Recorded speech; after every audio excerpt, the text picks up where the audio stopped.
Welcome to my channel. I'm Diane, the owner of Vermont Lavender. My Arbor Press that I'm going to be using. It was a lot less than actually getting a bath bomb press.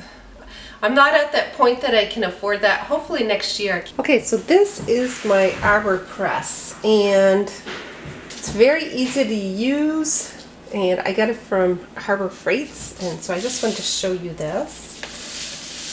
So this is the mechanism to just stamp it down, and my husband went and he made a little thingamajig that you just affix right to it, and it just helps to give it a wider surface to actually push down on the molds. So this is a lever right here, and you'll see me use it. It's a little bit, I gotta clean it up a little bit, but this is how it works, and it applies a lot of pressure, and it's a lot less than, it was about $70. That's what it looks like. It's very easy to use. So you will see it in action.